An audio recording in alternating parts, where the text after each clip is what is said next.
All right, so we'll hop right into it. I have to say that we probably saw like the worst agenda performances maybe ever this season.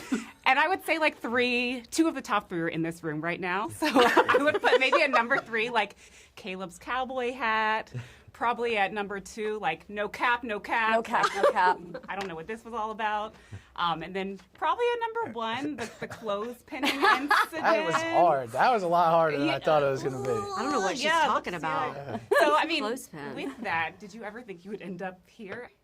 No, definitely not. At that point, I thought I was absolute toast. Even getting clothespin done and then surviving that dinner, I still thought that I was going to have the money after that and everybody was going to know. So I was just kind of hoping to stay around for another couple days. So speaking of gameplay, like Kat, I feel like you came in pretty like demure, so to speak, and then at the very end, like your game was what Survivor dreams are made of. You were killing it at the end. Thank you. But it was like a complete 360. So was that or 180, I guess. So was that your plan all along, was to like kind of sit back at the beginning and then go in head first at the end, or was that just sort of like your Hail Mary at the very end? No, 100%. I wanted to go in there super under the radar because I think even you saw it in our season, the people that come in hot with a lot of opinions, you're showing all your cards. You're showing you're smart, you're showing you're outspoken, you're showing you're not afraid to be confrontational, and those are all people I don't want to compete against because they're strong players. So I really wanted to just like ride the wave, be quiet until I had to do something, and when I felt like I could fully control the game by making a big move, I was like, put it in full throttle, we're going in sport mode, floor it. And so any regrets there? Of course there's regrets. I think all of us that lost have like a big $1 million mistake, Right. but in the moment, you don't have hindsight, you don't have 20/20 vision, so I just did what I thought was best for my game. And I'm so sorry it didn't work out for you, but it was really entertaining to watch. So. Thanks, that means a lot to me. Great job manipulating, for sure. I would also be remiss if I didn't point out our like undercover fashion king himself. So tell us a little bit about your fashion background maybe, and like what did we not see on camera that Well, that makes sense. most of my fashion background was in women's clothing, so I got to help go to market, see the new things coming out, and do that, and made a lot of buddies, that would come in our store as far as fashion goes, and got to see the newest stuff coming out at market every year. So that was fun. I'm pretty well just a jeans T-shirt type of guy. A lot of overalls, Yeah. right? Yeah. Another thing we saw, I think, throughout the season was like you started out also as being like the honest guy next door, and then towards the end, I was like, oh, he's a snake. So, did you have that in you all along, or did the game bring that out of you? I've had it in me all along. We all have those word tests, right? And I knew I had a slow Southern drawl, sometimes to be mistaken as probably not the brightest. I knew that I do care about people, but I'm also in a game playing for $1 million, so let's use that too. Yeah. And just not planning, just seriously, just thinking in the moment and adapting in the moment.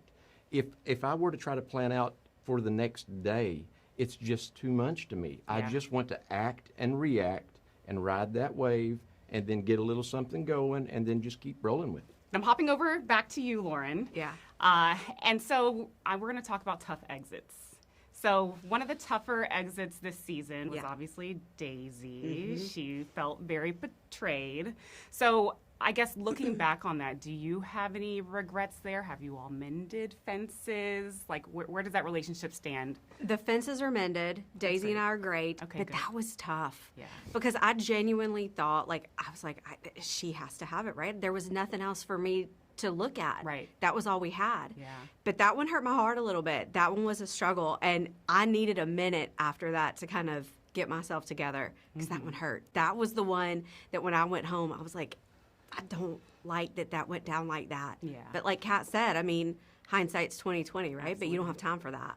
Exactly. That was hard. And I think people at home don't realize how close we'd get to these You people. My mom do. always like makes fun of me after shows. She's like, "Why were you crying?" And I'm like, "You don't realize like in real life you're so distracted by everything, but it's not that same way in a show like this."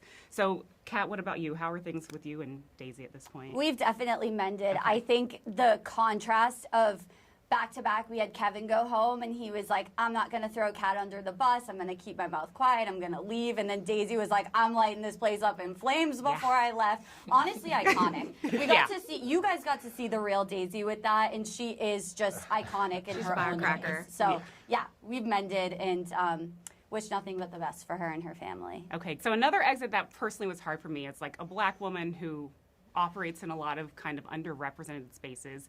Yumiko's exit was one that, like, I was literally on an airplane crying watching her exit. So that was a tough one for me to watch, and I can't help but think it might have been also tough for someone who had a budding romance with her during the season. Yeah. My first question, how did you and Yumiko end up, just the two of you, in a hot tub at night, alone? That's just that's the way the cards played out that night. But everything you saw with Yumiko was real. Like she's an amazing woman, and like she made my stay at the Stag so much easier than it could have been.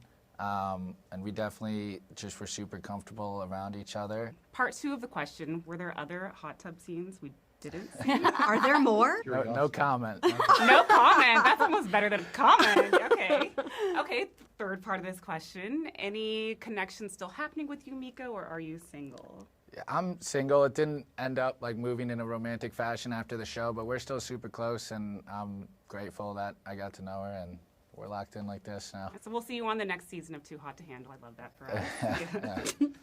So on shows like Big Brother, Survivor, kind of the challenge, where I'm coming from, we spend like 24/7 together. We're together all the time. But it seems like you guys are like kind of on a vacation from the viewer standpoint. So in real life, and this is really to any of you, how much time are you actually spending together versus apart on the show? During the day, it's all the time. The only time that we didn't spend together is when we went to sleep. Okay. I mean, we were together, working, strategizing. It never ended until it was time to go to bed. Yeah, because I feel like there was always a countdown clock on a mission where I was like, well, maybe they are only spending a couple hours, but you guys were truly like cameras rolling unless you're asleep. Yes. Okay. And do you actually stay in the mansion? Yes, you do.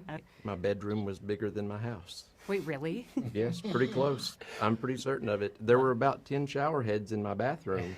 20 minutes to find the right lever to make one of them work. Okay, so it got is as there. incredible as it looks. Yes. 100%. Piggybacking off of that, how much booze are you guys actually consuming? Or allowed to consume? Is That's there any for limit? Nick. That's not for me.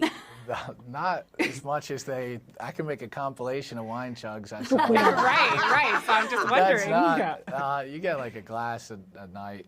It's not one of those. I think they were trying to Got keep it. it like one per hour from what I've heard. Okay. But obviously that impacts people a little bit differently. Right. Yeah, you might be a little more loose-lipped if Yeah. you've had a few drinks I think in your we were belt. probably like more than Love Island, less than it's a free-for-all open bar. Okay, all right. So somewhere in between, you might have been able to push the limit, but yeah, Nick, no implicating you at all there.